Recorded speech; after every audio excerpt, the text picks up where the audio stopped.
Hello, lovely people, Roses here to you, and welcome back to G8RStreams. 1 year ago today, we started the major project. The Legend of Zelda Breath of the Wild Episode 1 released exactly 1 year ago today, and to celebrate, we are going to be playing through, as soon as the thing comes up, we're going to be playing through Master Mode in Breath of the Wild. So, this is something that I've barely played. Like, I've never really gone that far into Master Mode before because I started playing it when it first came out, but then I decided, you know what? For the Let's Play, we're actually going to do kind of like a blind playthrough of it. Now, I don't intend on doing like a full 100% playthrough on Master Mode. My plan for that is we're going to do a bit of an abridged playthrough during the Let's Play to show off what's different in Master Mode. But this right here, we're just going to be playing through this the first time. We're going to play through the entirety of the Great Plateau on Master Mode during the stream to celebrate the 1 year anniversary of the Let's Play being a thing. So, we're also going to be skipping through cutscenes and things like that, but we're going to be watching this first one because this is just a fun cutscene. So I'm going to shut up.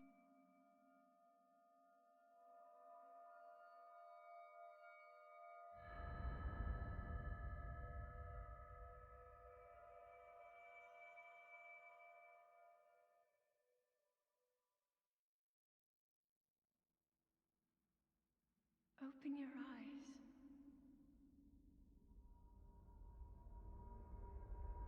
Open your eyes.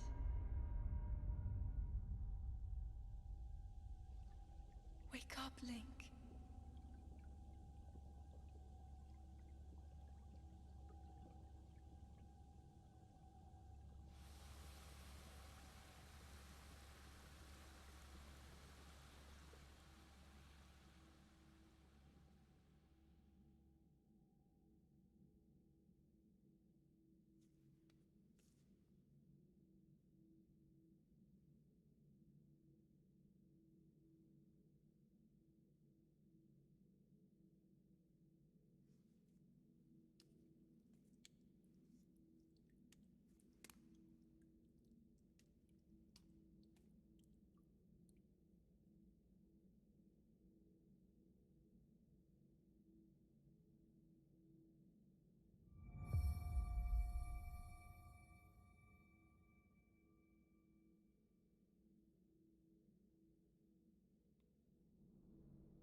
is a Sheikah slate.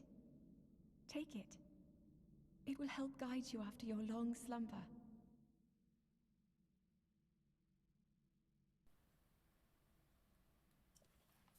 We get a new toy! Yay! So we are now getting our Sheikah slate once again. A mysterious tablet with a glowing center. You've never seen this device before, and yet there's something familiar about it. Intriguing. So as we go across this area, there's one thing I'd like to talk about with this stream.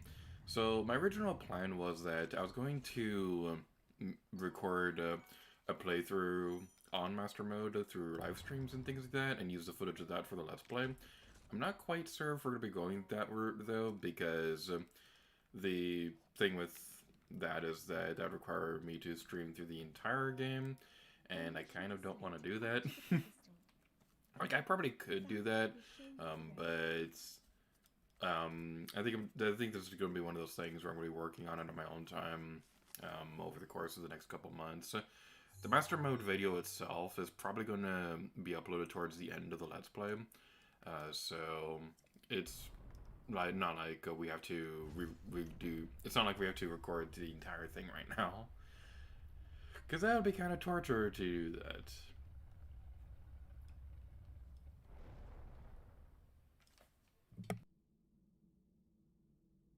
Link, you are the light. Our light. That must shine upon Hyrule once again. Now go.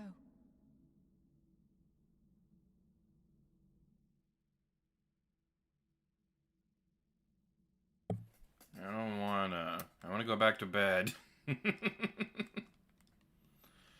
Alright, fine, we'll go over this way. Hope you're happy, mysterious voice who we already know is Zelda. So, once again, please allow me to introduce you to the new world of Zelda.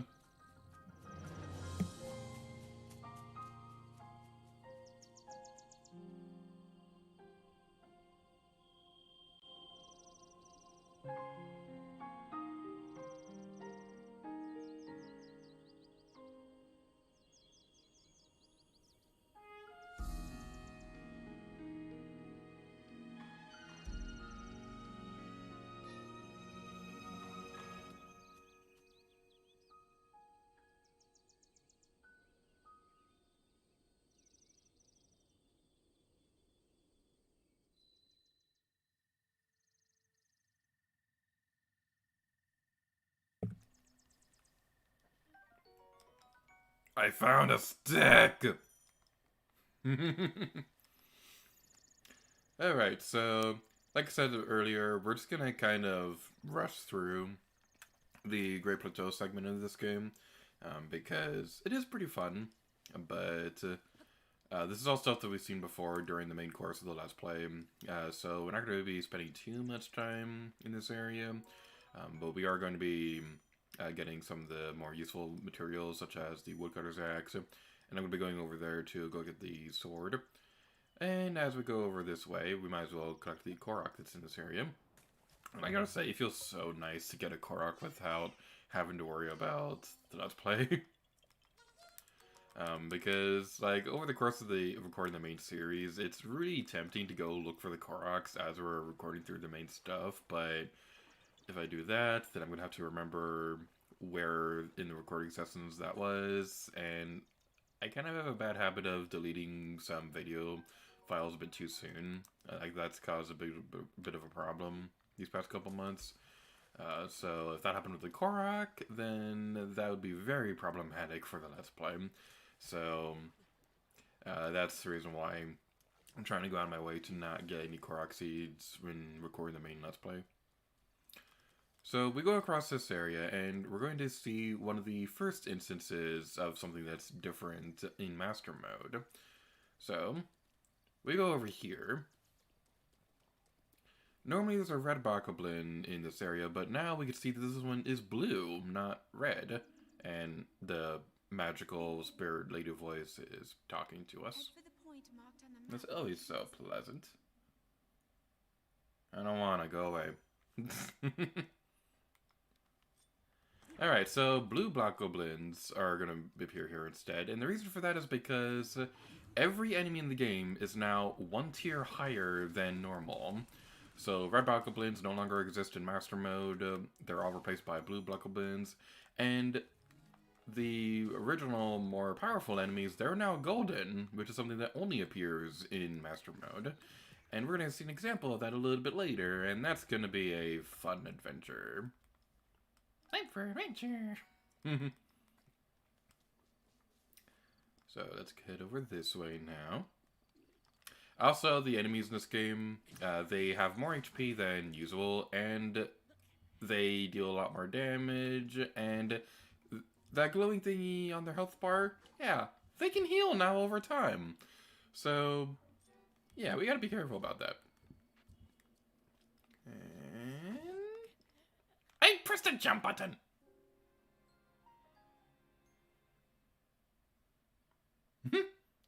Hello, Ferocious Kitten. You say, how's Master Mode treating you? We died already. This right here, this is like my one big complaint with Master Mode. I don't like the color on the UI during the loading screens. It just doesn't really look that good. It looks like a Halloween overlay or something like that. I'm not that big of a fan of that, but it's not that big of a problem. This poor guy cannot do a jump. Whew! Okay, thank goodness. Okay, take care of you. Our sword broke. You broke our toy.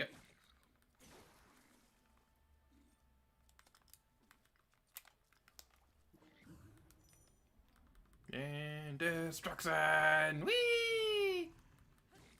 So yeah, because the enemies in this game now heal over time, you have to take them out really quickly, which can be pretty difficult when they also have more HP. So you gotta be careful with that. Like I said before, I haven't really played a whole lot of Master Mode before. Like I didn't even get off the Great Plateau on my own time when I was playing through this before. Because it was partway through my playthrough of the Great Plateau when I realized that I wanted to do it kind of blind for the Let's Play. Not exactly blind, because we're not going to be demonstrating the entirety of Master Mode during the Let's Play. Like I said earlier, what we'll be doing is that we're going to have an abridged playthrough. I'll be recording footage for that over time. I might do that as a stream, but that just requires a lot of effort. Effort sucks. Take care of you.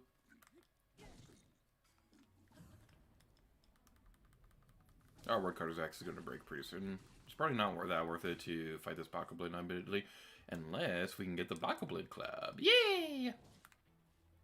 Ah, wait. Yeah, that right there, just the Bokoblin slapping us already dealt like an entire heart of damage. So, yeah, this is... What the heck?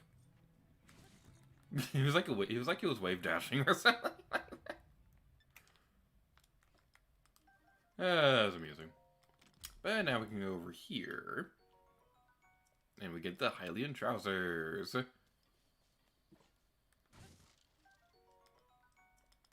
Hylian trim, oh yeah. And there's a choo-choo right there. Okay, I don't want to use the Bokoblin. I don't want to use the woodcutter's axe too much during this, because I'd like to save that for a trick that I'd like to try a little bit later in the stream. But how am I going to the temple time? I'm going to go this way.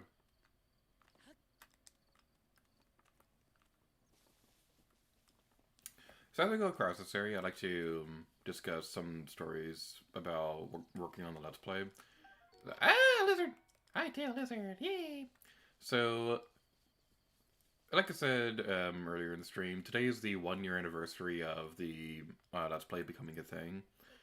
So, 1 year ago today we uploaded the first episode.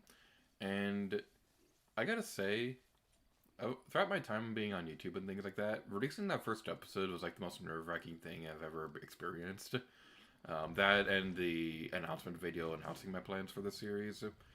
Because, like, this is something I've been working on for a long time, and I wasn't sure how well received it would be. The feedback seems to have been pretty positive for the most part. I don't know how often people are using the mechanic of watching the Let's Play in any order you want. I know some people commented saying that they're just going to watch it in the order of the playlist, which is totally fine. But the big idea behind the Let's Play was that because the game was open world, I wanted the Let's Play to reflect that too. So on end screens, usually have multiple options on where to go next. So you can go to the next episode. There's an alternate route to explore something else. There's also looking for Koroks, and there's a playlist option that takes you straight to the finale. So mapping all that out was certainly an interesting experience. And there was a bit of an interesting learning experience with my Wind Waker Let's Play, because I kind of had something similar with that one, because there were annotations that would take you to treasure chart rewards when you found the treasure chart itself, but I never actually kept track of that, and when annotations disappeared off YouTube, that meant all of those treasure chart thingies were now gone, and it would be impossible for me to add them again.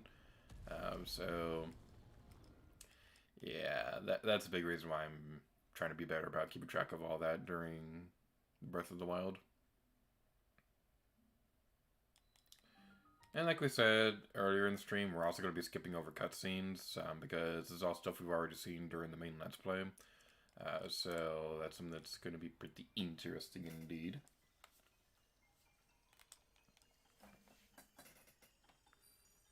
People are messaging me on Twitter, how rude.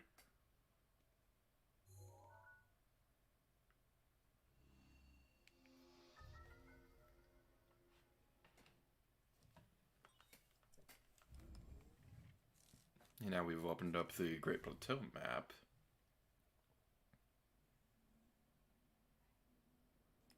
And skipping over the cutscenes again. It's funny looking at the Great Plateau Tower itself, because this is a stage in Smash Brothers.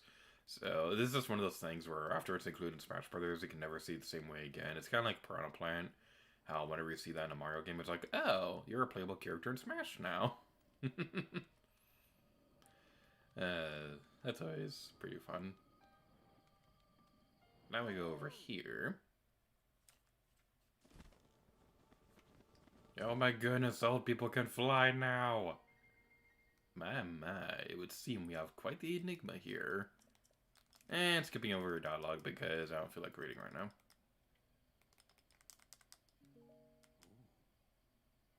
You need not to conceal the truth from me. Truth be told, I saw the whole thing unfold from afar. This guy's stalking us.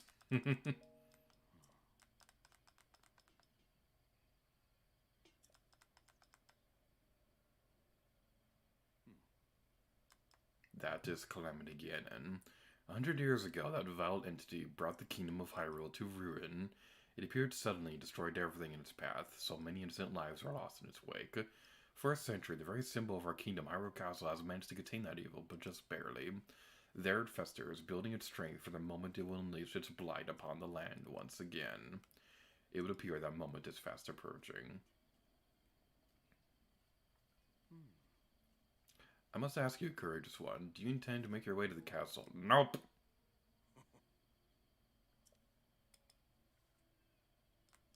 Here on this isolated plateau, we are surrounded on all sides by steep cliffs, so there's no way down. If you're able to jump off, well, no death could be more certain, no more foolish. Of course, if you had a paraglider like mine, that would be quite another story. Hand it over! That's one of my favorite dialogue options. The dialogue and options in this game in general are just so fun. I love the dialogue in this game. Alright, so we could follow him over there, but that's going to kind of wander off on my own, because we already know that the shrine is over here, so there's really no point in talking to that guy again. And this right here, this is a great example of just how open this game is, because you already have so many options on where you can go next. You can go across the water, you can take the path that I'm taking right now and going around, or you can take that path that I took during the Let's Play and go along the walls of the plateau. So it's just so open, and it just feels so good to have so much freedom in this game. And that down there, that is another new aspect of Master Mode. there are these balloon platforms that will appear all across Hyrule, and it's not exactly nice because that gives the enemies a bit of a higher altitude advantage in combat, which is not exactly the most pleasant experience in the world. But what is an pleasant experience is that we can get a ruby. Now, what I want to know is it possible to play Master Mode without that treasure chest there? Because that treasure chest only appears if you have the DLC, but Master Mode is DLC. So, is there some kind of way that you can trigger Master Mode without that treasure chest appearing there? I'm really curious about this.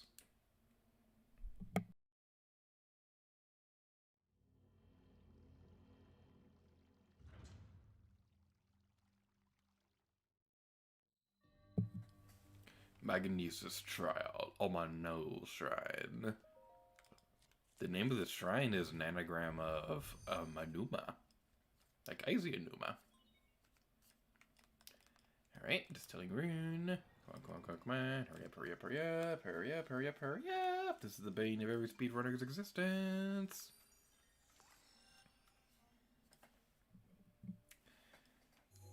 If you hear the TV in the background, my family's playing a movie in the other room. I told them I'll be streaming today, but it seems like they honestly just don't care. It's like, I have my recording sign up, and I tell them when I'm streaming, and they still have the TV super loud. And one time when I was recording on my collab for the collab channel, they turned on the blender in the other room when I said that I was recording. It's like, come on, people. I tell you plenty of times I'm gonna... Anyway, enough about renting like that. We can go over this way, and there's gonna be a guardian right here. So, let's take care of you. And instantly die.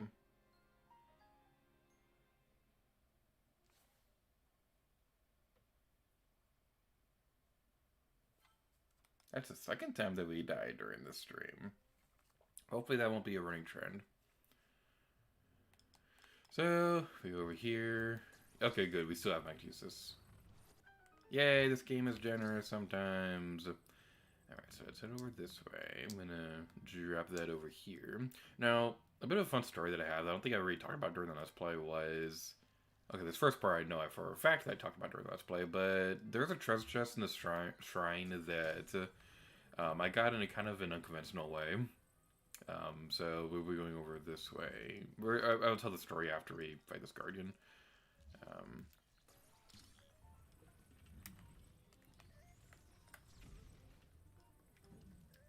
Okay, I don't want to waste my weapons on this thing, so we'll just attack it with a block.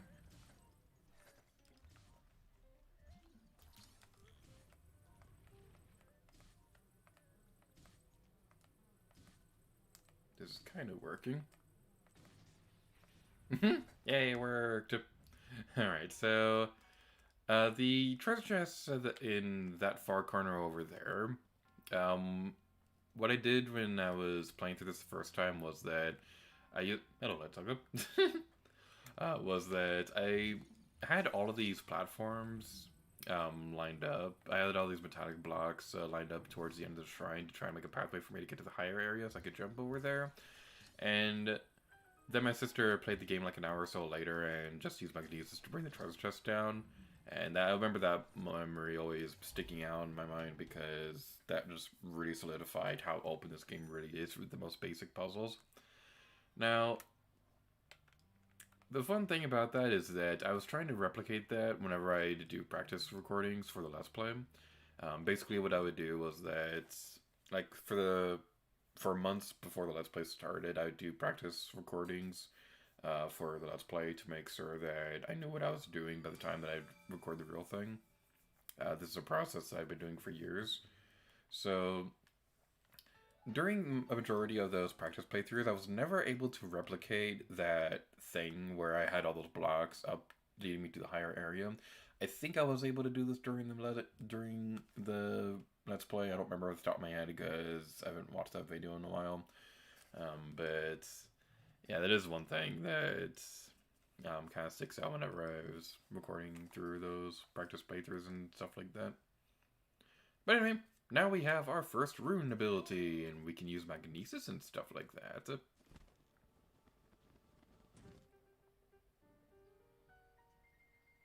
seems you managed to get your hands on a spirit dart. Well done. Paraglider, please. It is connected to that Chica lady carrying on her hip there. Paraglider, please. I've yet to finish speaking.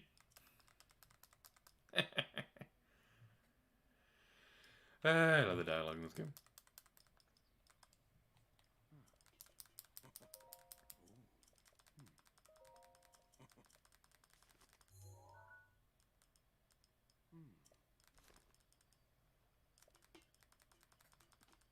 Alright, that's all very fascinating. I'll stop talking so I can continue playing. Okay. So there's another treasure chest in here that I could get real quick.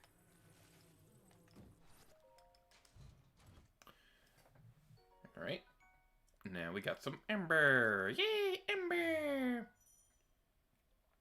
So one thing I'm considering doing with this Let's Play, at some point I want to demonstrate the Wii U version, because there aren't really a whole lot of differences between the Switch and the Wii U.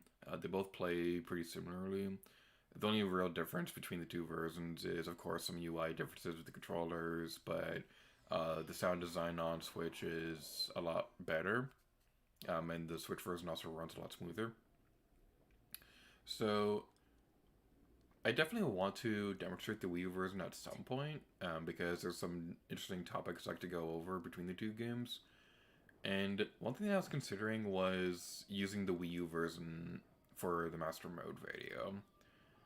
So that's one thing I was thinking of, but the problem with that is that it's a lot more convenient to record on Switch for me right now, because most of my recording setup is already hooked to the Switch.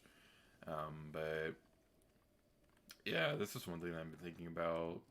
I'm not quite sure if I'm going to go through with that though, because there's not really a whole lot with the Wii U that I'd want to demonstrate, but at the same time, using that for the Master Mode would probably be like one of the better ways to go with that.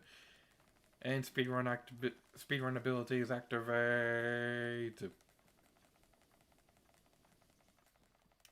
now we can go over this way.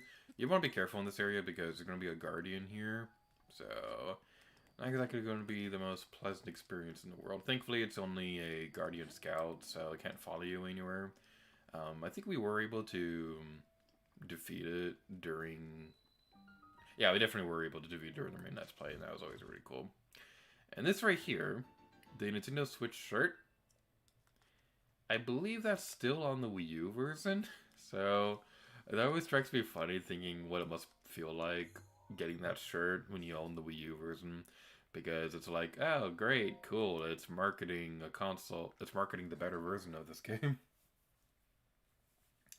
But yeah, I definitely do want to demonstrate the Wii U version at some point. Like, the funny thing about that is that for years before the game came out, in my list of games I want to potentially Let's Play someday, I had Zelda U listed there for the longest time, and I always imagined that to be like the big, grand final game for the channel or something like that, because like back then I had no idea how big this game would be, so I always imagined this to be like the big thing that I'd never be able to top. But so it's kind of surreal that the Let's Play is actually happening.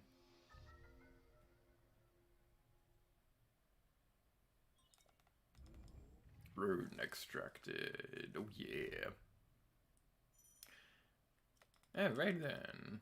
So let's go like this and blow up the wall. So the square bombs are honestly like some of my favorite abilities in this game, because it's really amazing just how something so simple as changing the shape of the weapon changes it so much. Because obviously the circular ones, they can roll around and things like that, but the square ones are a lot more stationary. So this is always the interesting thing about. I jumped because I thought we had a paraglider, and we don't, and now the platform's getting away from us. I'd be a terrible speedrunner.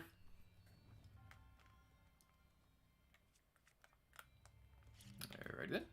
Throw that. Blow it up. Ah, wait, that hurt my feelings.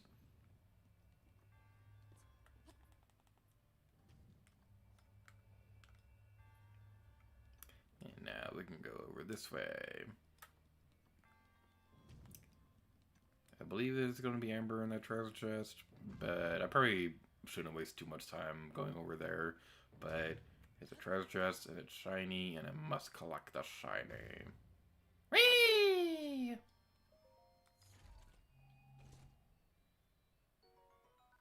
Yay, it's Amber! I had a programming teacher named Amber once, and she was pretty cool. Well, she wasn't exactly a programming teacher, but she was one of the teachers responsible for the more art side of the thing. That class was the first time that I ever used Photoshop, and that was pretty cool. For the art side of my channel, I don't use Photoshop or anything like that. I use a different program called Fire Alpaca. It has a lot of the same features as Photoshop, but it's free. It is also a lot more limiting, though. Like if you're zooming in a picture and things like that, it doesn't clean up the picture quite as smoothly as Photoshop does. Fire Alpaca also has a bit of a hard time. Like if you're trying to make a PNG picture, for example, and you're trying to get rid of the background, Fire Alpaca has a hard time cleaning up the pixels surrounding the image. So that's a bit annoying to deal with, admittedly. But if you want a program that's like Photoshop, but you're on a tight budget, then Fire Alpaca is definitely a good way to go. Hashtag not sponsored.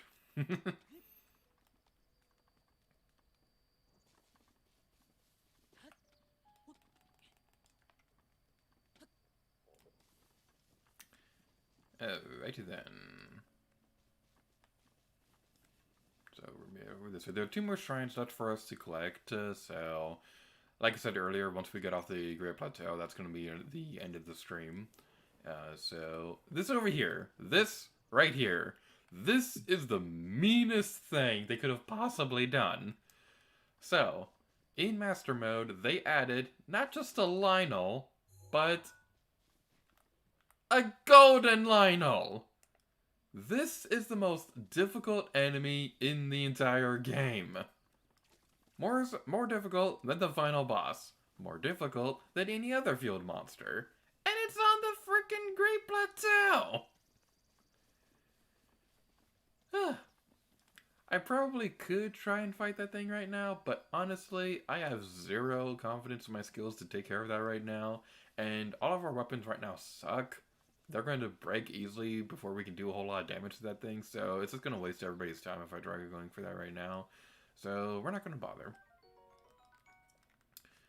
Alright, so we go over this way. We're going to pick up some medicinal weapons in this area. There's Farmer's Pitchfork. So that's pretty cool. This is the area where we could get the Warm Double, but I don't particularly feel like getting that right now. Is there anything worth getting over here? I don't think there is.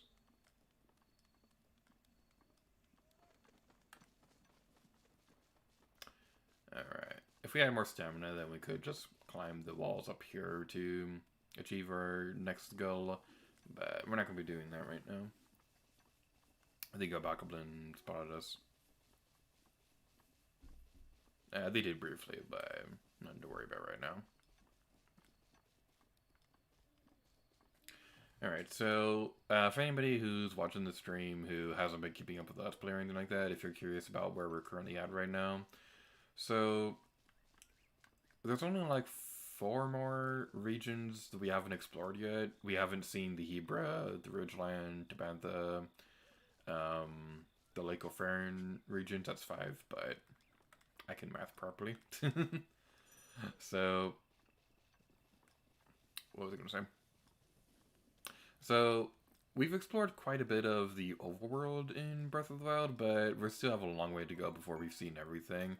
There's only a small handful of regions that we've 100%ed. We've 100%ed the Great Plateau.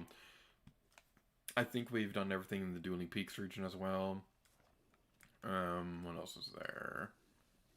We've also done everything in the Elden region too. We've done most of the stuff in the Hateno region and the Lunera region, but there's some more side quests over there that we haven't done yet. So that's worth mentioning as well. Did we already have a fish? We didn't. Okay, so it was a good idea that we came back here.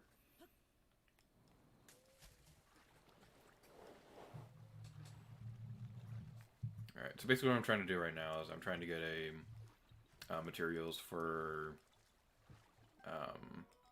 a recipe that can help us withstand the cold and things like that. I won't be getting the warm blade though, I'm just going to be getting the recipe itself. Do we have everything that we need for that? We have the chili peppers, we have the fish. We don't have meat, so we're going to go into the forest for that. And now we're at the Temple of Time, where we'll find the Sword of Time, where we get the Ocarina of Time. Ah, it's a bat! Die! Hello, Cephas. Another one of these jerks. So let's get away from you. Let's get over here and get the bow.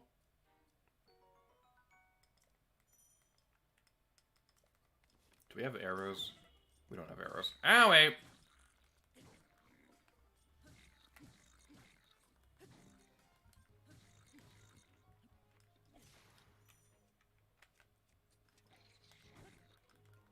Yay! Whew! Alright. We got it. We did the thingy. Alright, there's an arrow right there. More arrows, and nothing was in that jar. How unfortunate. Let's eat something before we do anything else. Did we not pick up that steak before? We did, okay. I was looking at the wrong menu. But let's play this game for a year now. You think I know do you think I know the menus a bit better? I'm surprised that key swing would stay there that long. Alright, so in terms of where we actually are currently in the Let's Play itself, right now we're in the middle of the Vanderboris storyline. So this last recording session I did, we finished off the Yiga Clan hideout, and pretty soon I'll be recording Vanderboris itself. So that's pretty cool. The next Korok stream we'll be doing will probably be either the Garuda or the Wasteland region.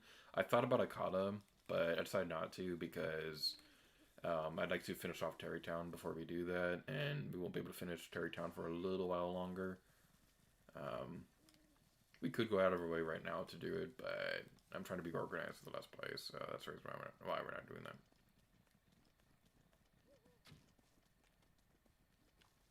And we missed. I would not have the patience to be a real hunter. Okay, we're just gonna find another boar to take care of.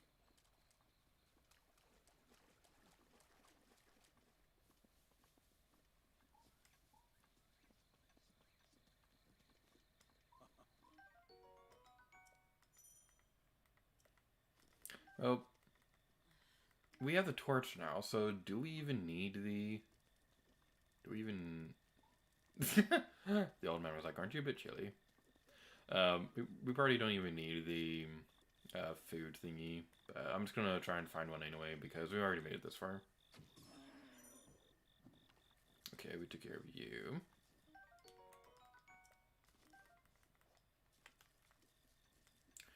Alright, so...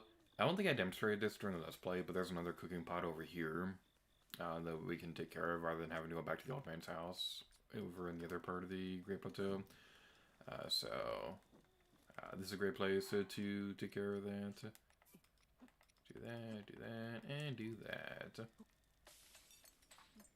Boom, boom, boom, boom. Boom, boom, boom. Spicy meat and seafood fry. Oh yeah. Alrighty then. So now we're going over this way, and that's gonna be pretty cool indeed. Got some acorns. Acorns are pretty cool. I find it morbid that when you take a squirrel in this game, they turn into an acorn instead of like regular meat. It's kind of morbid, but it's pretty amusing. I also find it kind of interesting that like, it is entirely possible to go through the entire game as a vegan, because at no point at the entire game do you absolutely need to hunt or eat meat or anything like that. So that's one thing that's pretty cool. I'm not vegan myself, but it is pretty nice that they had that option because you don't really see that a whole lot in games like this.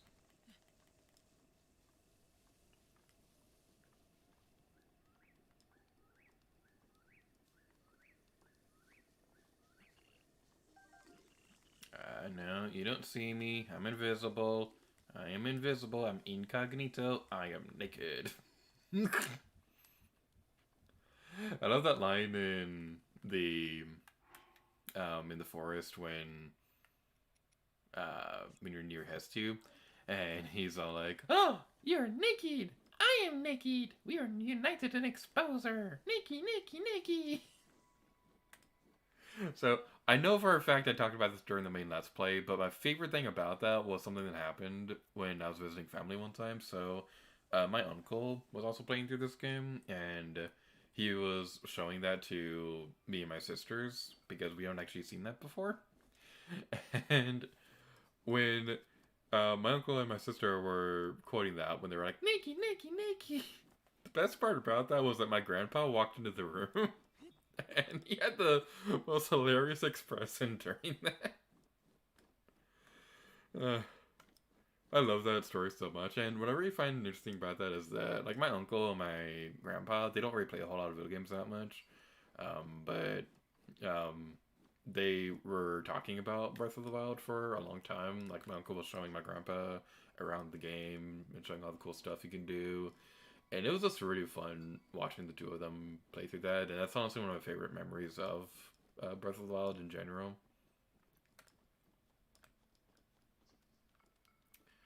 Alright, so what we'll be doing next is we're going to activate the shrine, but then we're going to try and activate the other one before our time limit runs out, so that we can still teleport towards both of these.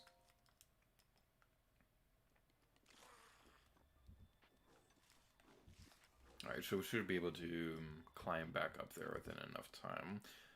Thankfully, I'm pretty familiar with this game, so I at least like to think that I'm confident enough to take care of this, although,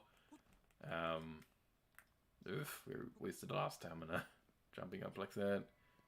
I like how I say that, but then I immediately, just, like, fail with stamina jumping thingy. I can English. English is my third language, behind Klingon and programming. Okay. I'm going off on a bit of a technical programming rant. I gotta say this right now. Programming is stupid. Like, you have all these languages like C# and C++ and things like that, and once you start getting familiar with the different programming languages, you definitely notice patterns like how arrays are set up and what triggers strings and things like that. And what's really dumb is, like, okay, the language itself is not dumb. This studying thing that I'm about to talk about is dumb because in college I made the mistake of trying to learn multiple programming languages at once, and it is not easy. It is not easy trying to learn multiple languages at once because they're very similar, but there's just enough differences to throw you off. Like, if you want an example, most programming languages, they use a semicolon to end a programming statement. So, like, for example, if you're trying to use a boolean or anything like that, um, not a boolean, if you're trying to use a string, you'll have quotations saying hello world and then end quotations, but then you also usually have a semicolon to declare that that string is over. I'm on the wrong mountain, it's over there that I want to go to. So, yeah, the thing about that is that on languages like Swift, they don't use semicolons. They just end. There's nothing you put at the end. And I was learning Swift around the same time that I was first starting to learn C#, and it always threw me off whenever I was going back to my mobile design classes because there's no semicolon, and that always messed up my program. But then, in C# or something like that, one of the biggest user errors that you'll come across when learning those programs is that you're missing a semicolon. And that happened a lot to me because I was also learning Swift, where you don't use semicolons. And one thing that I would definitely recommend for anybody interested in programming out there, do not learn C++ at the same time you're learning any other program. Because most modern computer languages like C# and things like that, they're really more designed to be as accessible as possible, which is always pretty nice. But at the same time, if you try to go back to learn an older program like C++, then the annoying thing about that is that you have to do everything yourself. You have to do every little thing by yourself. There's no room for the computer to do anything for you, like a lot of programs like C# or GML do. So that's one thing that's kind of obnoxious to deal with if you're trying to learn multiple languages at once. So basically, the moral of the story is, if you're trying to be a programmer, be a master of one language, and don't try to learn a bunch of them at once. That was my mistake in college, and that's partially my fault, but also kind of a fault with some bad advice that I got from my college advisors, because they were recommending me classes, but a lot of them were teaching different languages, and yeah, it wasn't exactly the most pleasant experience in the world. I apologize if anybody in the stream chat was bored out of their mind during that. Because I know programming is really technical, and a lot of people can get lost when trying to explain it to people. Like, I know when I'm talking to some of my friends and things like that who are not programmers at all, one of them outright said that everything that I said for the past 5 minutes just flew over their head. So, yeah, I could go on long tangents about programming stuff, but I don't want to bore anybody who's not interested in that. But anyway, going back to Breath of the Wild, we now have stasis. Beep. Stasis is a really fun ability. Alright, so we don't want to go into the way of that boulder. We're going to wait for that, and then we'll go over this way. Go, go, go, go, go, go. Yay! Phew. That was a close one. That was a scary experience. Ah! I thought it was safe. I thought it was safe, but it wasn't. It was not safe at all. I had false hopes and dreams.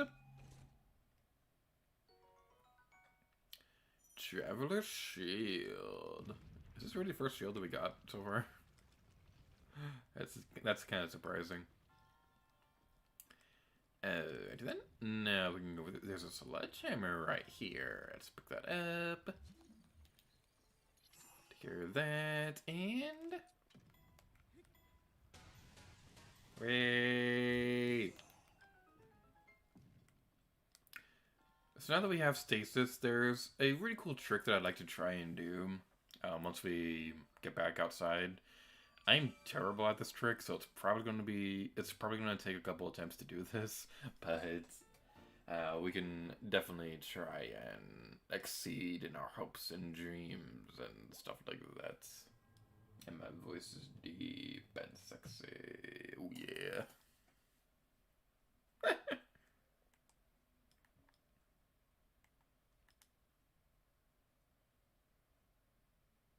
So, speaking of my voice,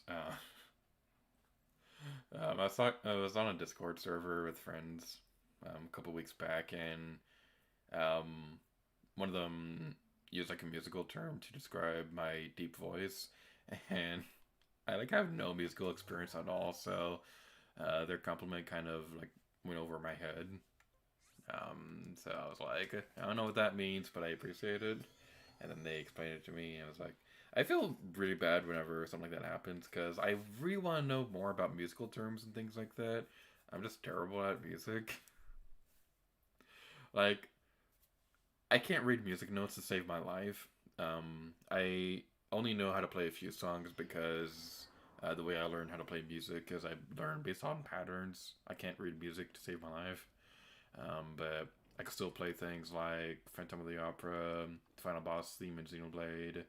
I can sort of play some Splatoon music. One that I really want to learn is Bomb Rush Blush, but that one's a bit tricky because the patterns are really sporadic in that song. Is that the right word? Sporadic? I don't care.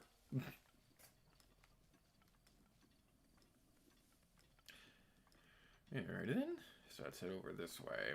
Now, there is one more shrine over there that we can deal with, and what's supposed to happen is that once you get all the shrines off the Great Plateau, you return to this one area, and then you'll be able to get your paraglider that way.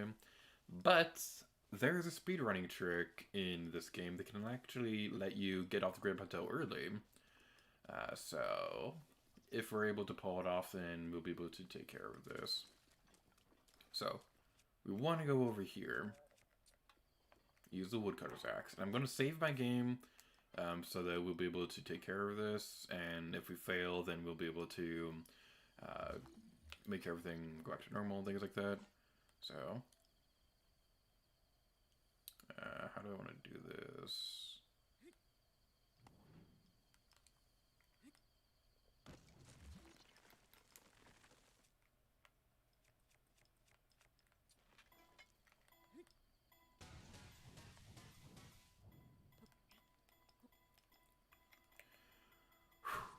Let's do this. Oh, darn it! Darn it. Okay. I'm never able to do that trick when standing on top of the tree, but I see so many speedrunners do that. Alright. We weren't able to do standing on top of the tree, but I think I have a good rhythm going for getting that trick set up. So we're going to try this again. Basically what I want to do is that you want to attack the tree, then use stasis, and then switch over to a weapon like this.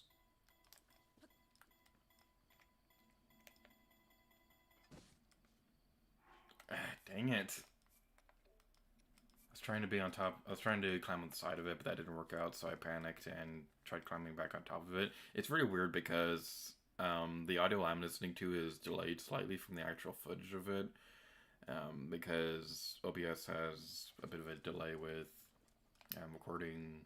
It's not OBS's fault, it's my capture software.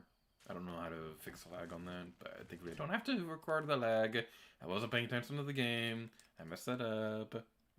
It's ruined forever. I'm so sorry. Can you find it in your heart to forgive me?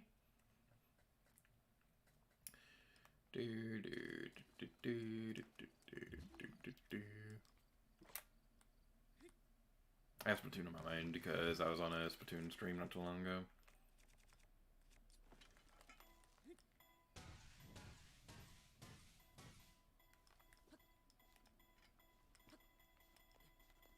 Get on the tree! Get on the tree!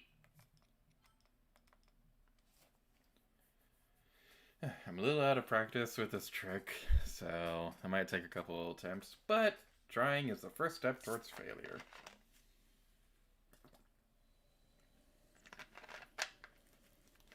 And that beautiful sound was the sound of Stay Fresh Squared playing Xenoblade 2. Yeah. I'm recording this on my own personal save file rather than my Let's Play profile on Switch.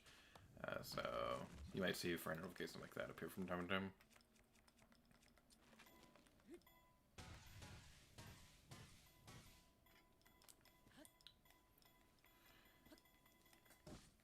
Why is he not climbing on top of the stupid tree?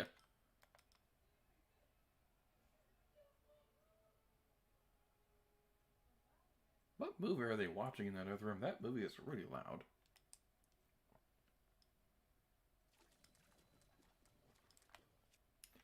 Alright. We can do this. I believe in us.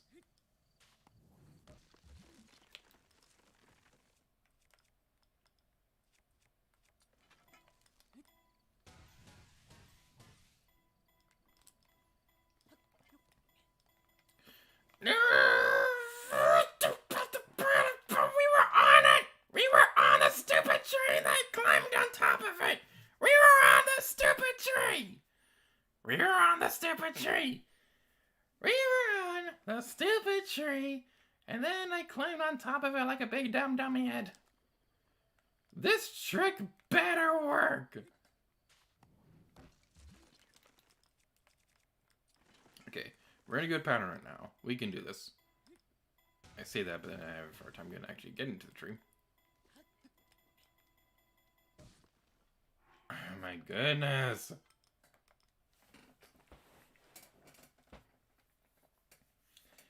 We will be able to do this. I believe in us. I believe the morning sun. I was gonna shine again. And I believe about the good. Rays at the end of a rainbow. Okay, I'm gonna try using stasis valves on the ground like this.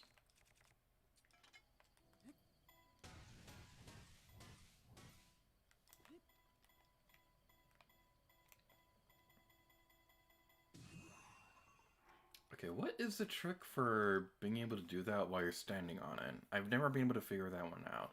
I always see them standing on it and crouching. So that's what I'm trying to do, but I don't know if there's like a sweet spot to get that to work or anything like that. I don't know.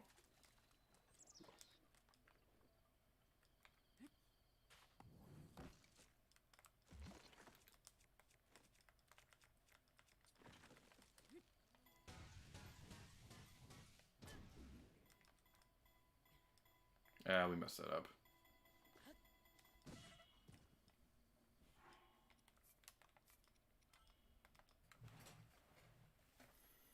Alright. So if there's anybody watching, how's your day going? I hope you have a nice day.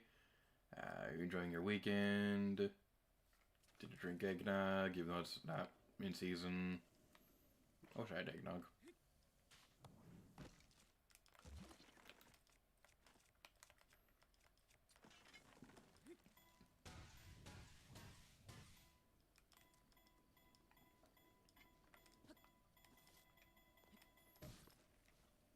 Oh, we were on top. We were on the side of the tree, but it didn't work.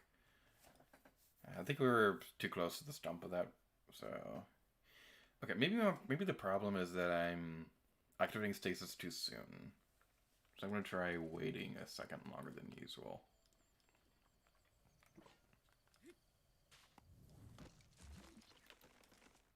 Okay, that should work.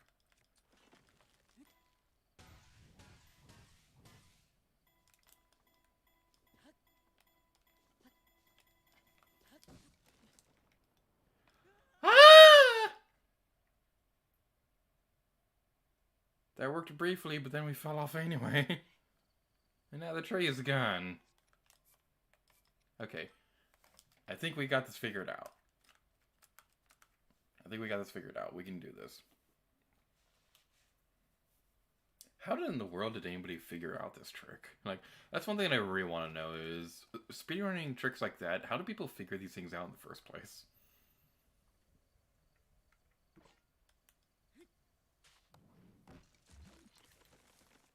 It's a little too soon, but we can try working with it.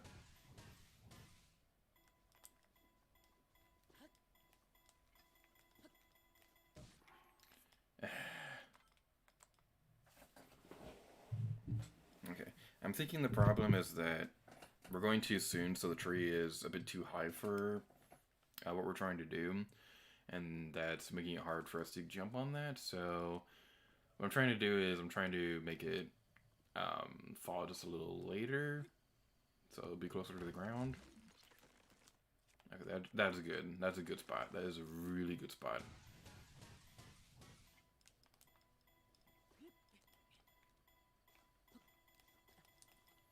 That was a good spot! Dang it! That was a good spot, but he's wouldn't climb on top of the freaking tree.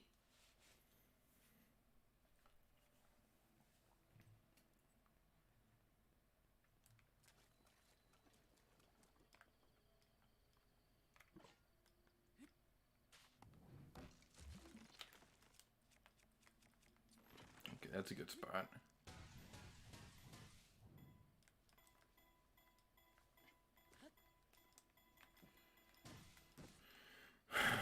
What the? tree go?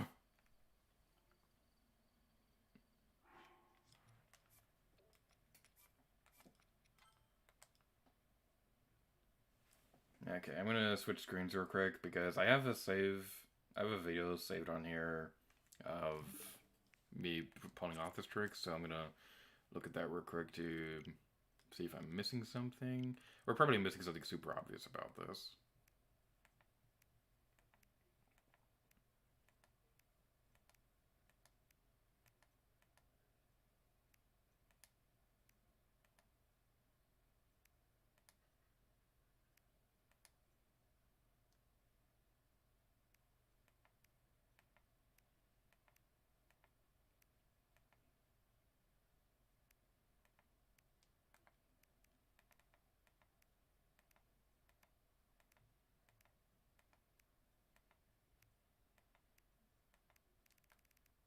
Okay, notes are in there somewhere.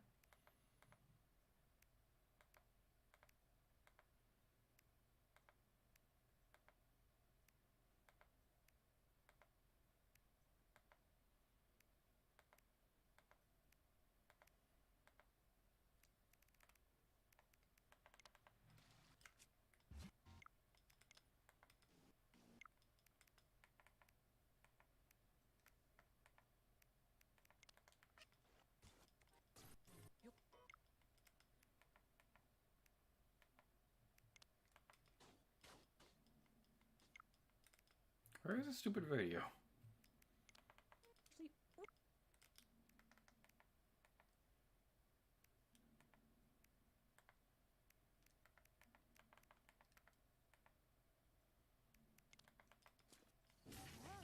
There it is.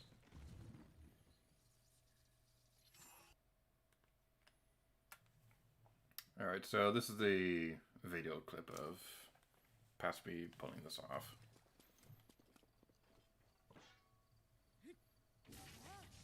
Okay. So it's all the way down.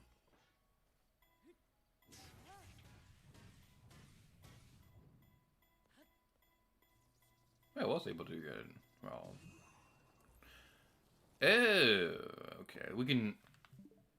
I think we can do this. Alright, so. It looks like past me crouched on the thing at the very last second. That's not the way I usually do this, but I guess we can work with that. Let's move that over there.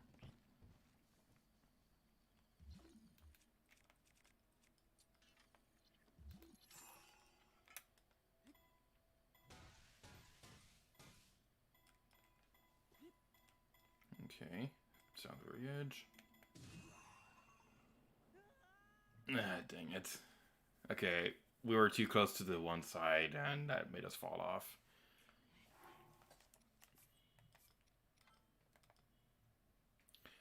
I know we can do this. I'm probably wasting a lot of time trying to get this trick to work, but we can do it.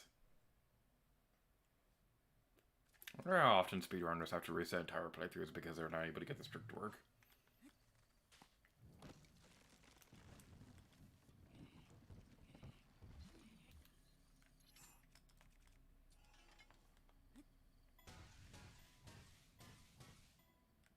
Okay. Get back on the thing. Oh, come on! Why is this taking so long?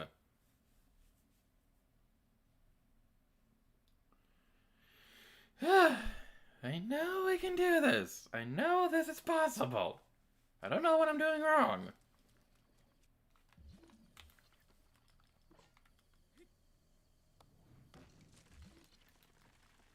Okay, we're gonna try this way instead.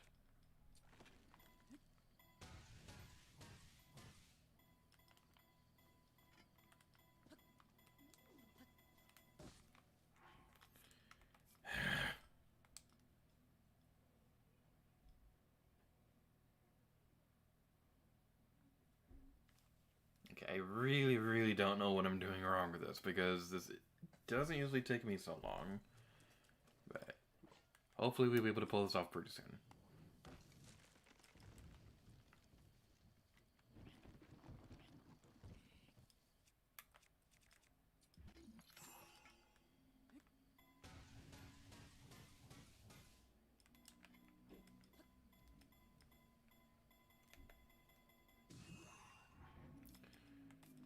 Okay. Car, go away! Okay, this is really obnoxious car that drives really loudly when it gets into this area.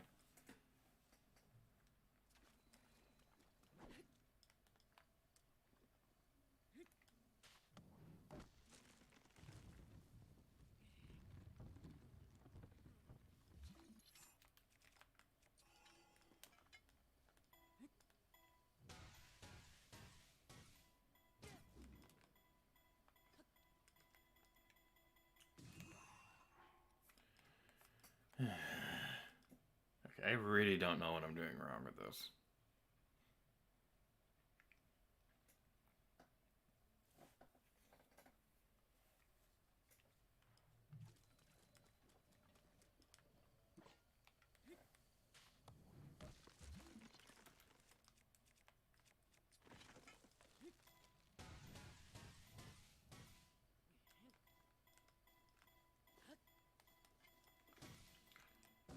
Okay, he's not even jumping on the tree anymore.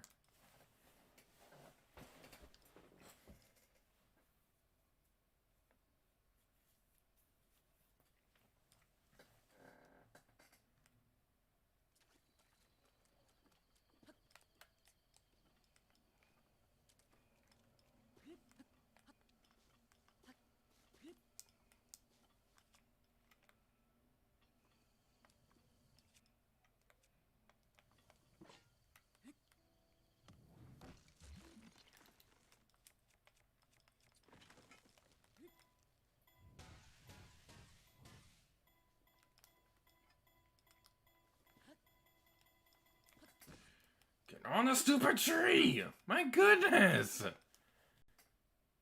Why won't he get on top of the stupid tree?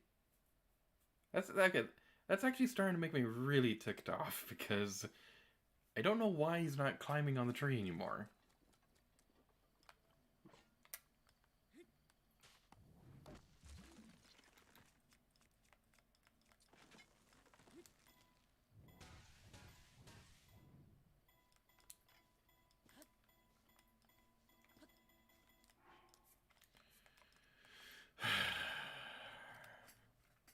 At some point we'll be able to get this done. Eventually. Probably. Hopefully. At some point.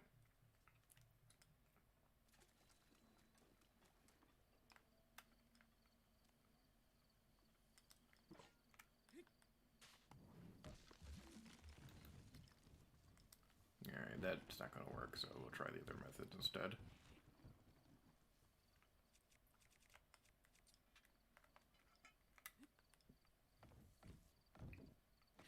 Oh, we don't even have stasis on. That might be important.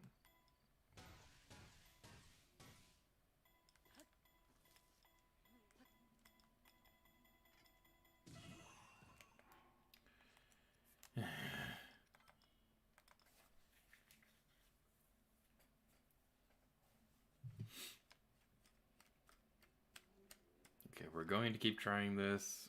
We'll give it like another 10-20 minutes or so. If we just outright cannot do this, then I don't know. Like, I really want to demonstrate this on stream, but this stupid thing is just not working, and I don't know why.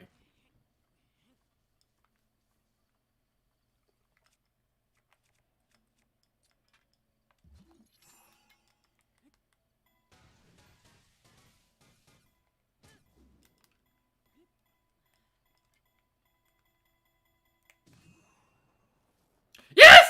Yes! Dang it!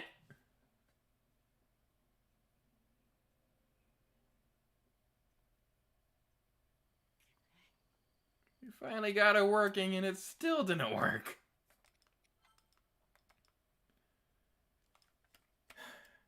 Okay. That's basically what we want to try to do. That's basically what we want to try to do. I think we have to still be on the tree, so I guess that one trick isn't actually going to work after all. So we have to be on the tree for this to work.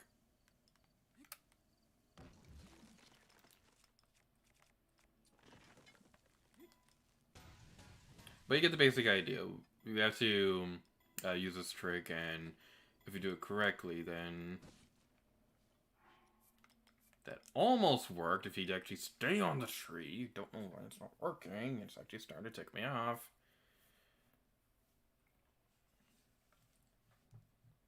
But yeah, you use that trick to get off the Great Plateau early, and it's pretty cool.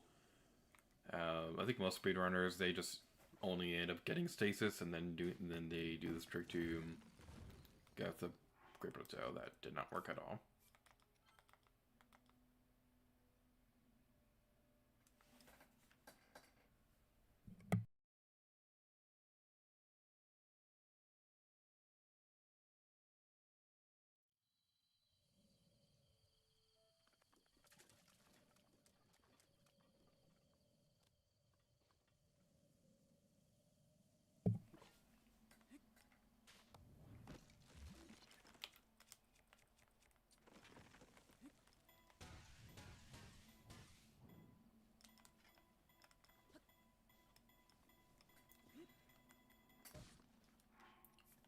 Okay, why is he not getting on the tree?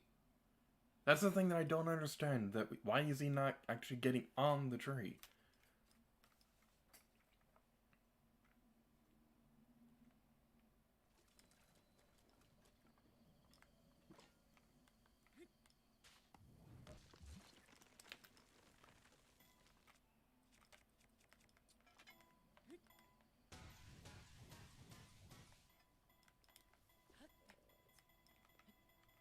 Yes, yes, yes, yes, yes, yes, yes, yes, yes, yes. Why did that not work?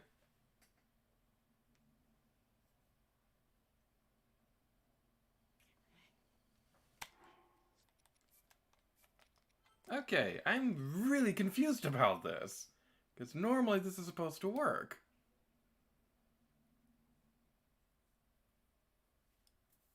Okay, I'm no speedrunner, so... I probably don't... We're gonna try this one more time.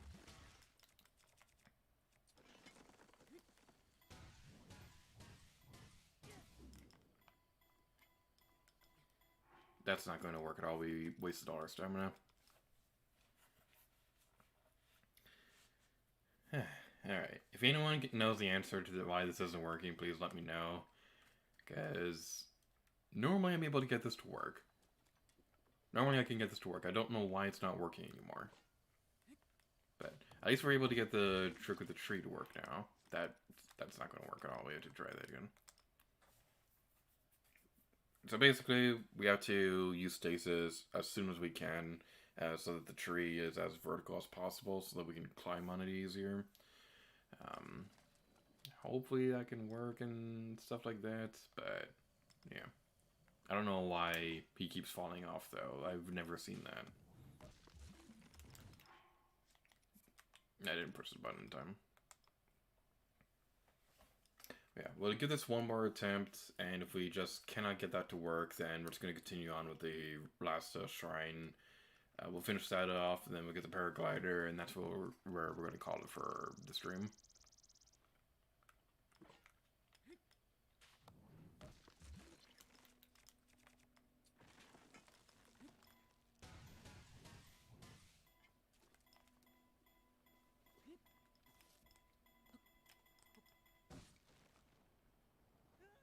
And that didn't work. Alright, so that's my last attempt. We've been at this for like 20 minutes by now. So you get the basic idea.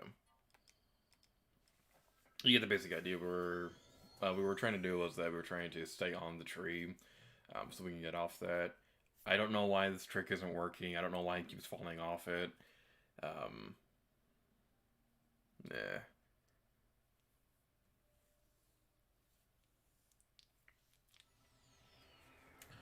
But thankfully we opened up the path to the last shrine, so it's not going to take too much effort to finish this one off.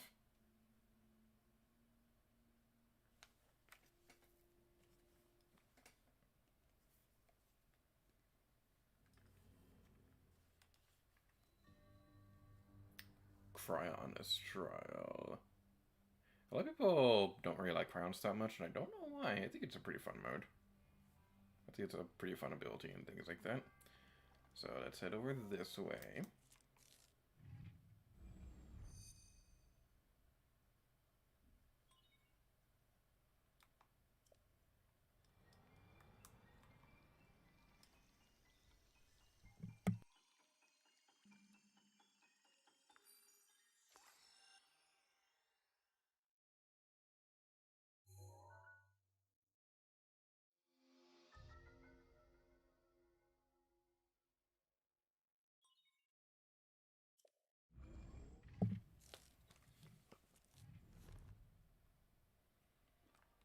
Okie dokie.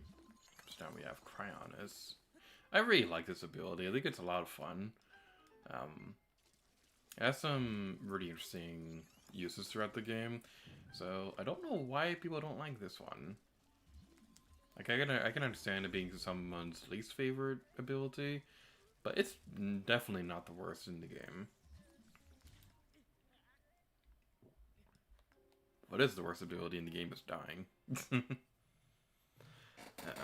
If I were to rank them, I'd go Magnesis, Stasis, then Cryonis, and Bombs. Like, Bombs are useful and all, but they've also been in, like, every other Zelda game ever. The other three abilities are a lot more unique to Breath of the Wild. I'm really curious to see what other runes they're going to introduce in Breath of the Wild 2, if they do introduce more.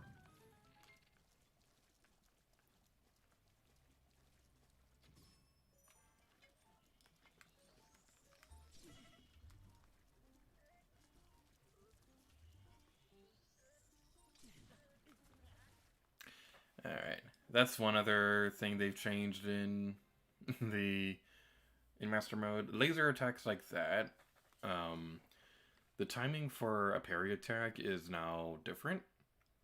So, by the time you play Master Mode, you've probably muscle memoried the timing for using a parry attack in the main game. So the timing is just ever so slightly different in Master Mode, which will throw you off. So, yeah, you want to be careful with this, but I'm going to try to do this. It's probably not going to be that successful, but we're going to try. And we did it! And that still only did like a third of your HP! That was a terrible idea to try mashing that attack. Yeah, it's just ever so slightly off, and it's throwing me off and things like that. If we had Stasis Plus, then we could just freeze the Guardian, but you don't get Stasis Plus until you get to Altino Village, so there's literally no way we can do that, especially with that stupid tree trick not working.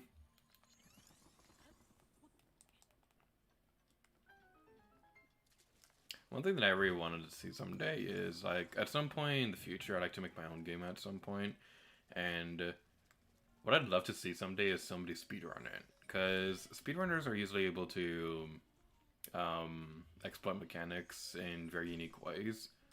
So I really want to see a speedrunner take advantage of something like that for a game I'd make, because I basically want to be surprised at what they can figure out and things like that.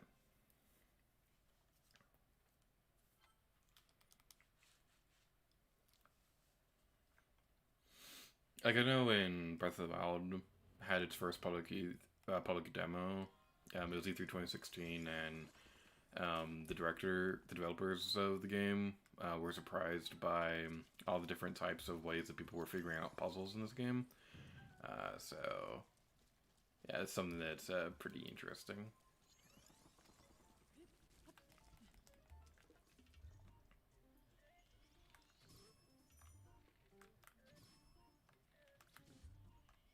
Okay, we're gonna do this the cheap way.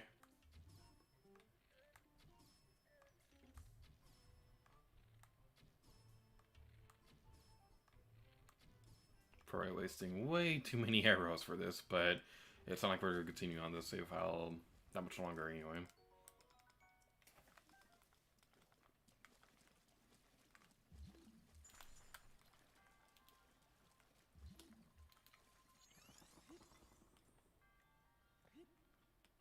Go up here.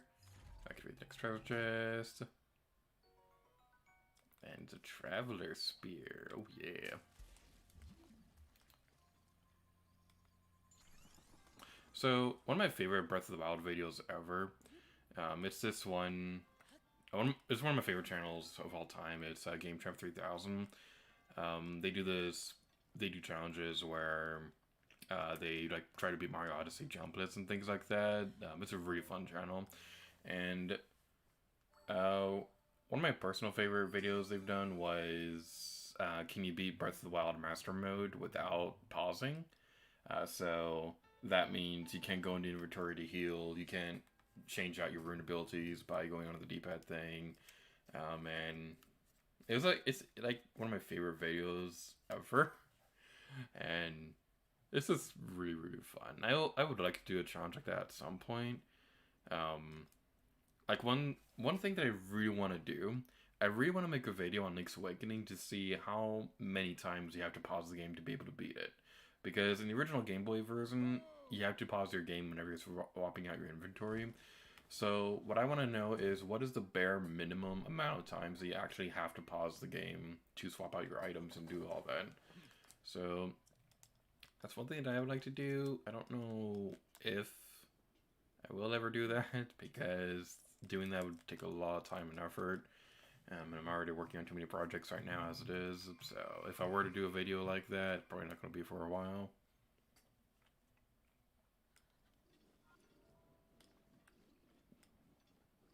Alright, let's get off the Great Plateau.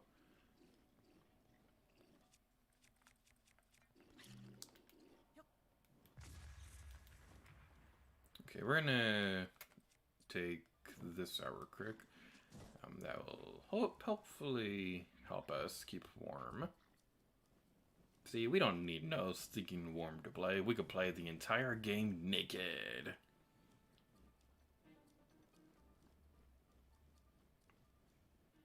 This does mean that we can't, you know, run and stuff, so I'm kind of going a little bit crazy on the inside with how slow we're moving and things like that. Ice choo-choos are not invited to my birthday party. Okay. It's all good now. It's all good. Don't worry about it. It's all good. Alright, so as I go across this area, there is one more thing that I'd like to talk about in terms of that Master Mode video for the Let's Play. So, with the... I've also mentioned during the main Let's Play that I have every intention on making a Field Monster Guide video, showcasing where all the field monsters are in the game. So one other thing that I'm going to be doing with that is that video will also include field monsters that can only be fought on Master Mode. So that's going to include the Golden Lionel and the Great Plateau. That's one big reason why I haven't restarted working on that field monster video yet. Even then, that video is going to be towards the end of the Let's Play anyway, after we've seen everything in the game. So that's pretty fun. Basically, my basic idea behind that is that we're going to have the main story campaign, and then we'll have a bunch of videos cleaning up the rest of the overworld side quests and shrines and things like that. And then beyond that, there'll be miscellaneous topics like all the field monsters, every difference in Master Mode, just basic things like that. I don't know how many videos the Let's Play is going to be, though. When I was first planning out this Let's Play, one idea that I had was that I was going to try to get up a percentage of the game done every video, and have the very last episode be episode 100. But as I planned out this Let's Play more and more, I realized that wouldn't be possible, because that would mean, like for example, the Koroks, for example, there's 900 Koroks. So that means to get a percentage of all the Koroks done, that means we'd have to get like 90 Koroks per episode, which just wouldn't be possible.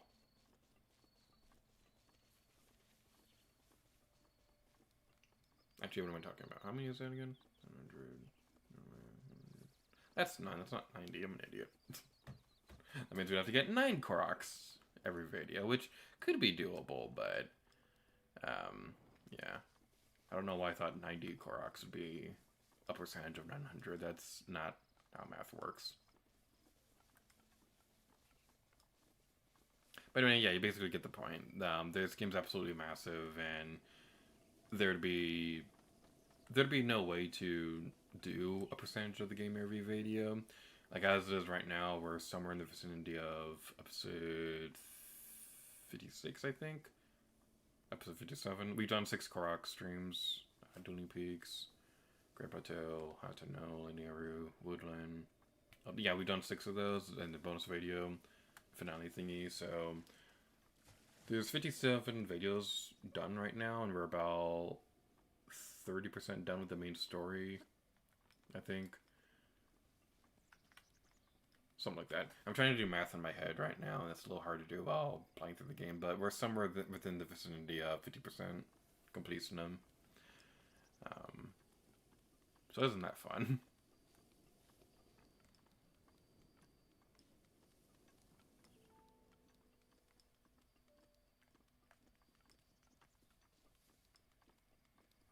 So now we've returned to the Temple of Time.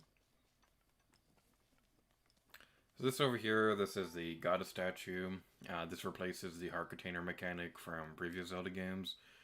So we go over here, and this will allow us to exchange the spirit orbs from the shrines into things like heart containers or stamina vessels and things like that. So that's pretty fun. I usually go for heart containers first.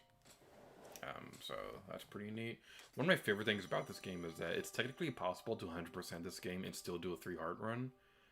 Because basically what you have to do is that you get enough heart containers to get the Master Sword, but then you exchange all those heart containers to the demon statues in Hateno Village, and exchange all those into stamina vessels. So it is still possible to 100% the game.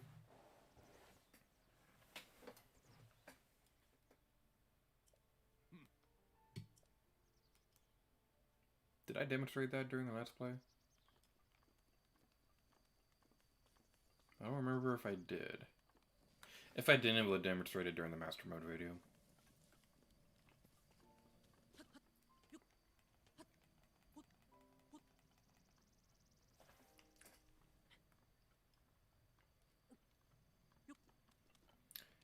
Alright, so now we're at the top of the Temple of Time. I remember when I was helping my sisters play through this game. I remember when they were playing through this, they had a hard time finding that ladder, and it was pretty amusing.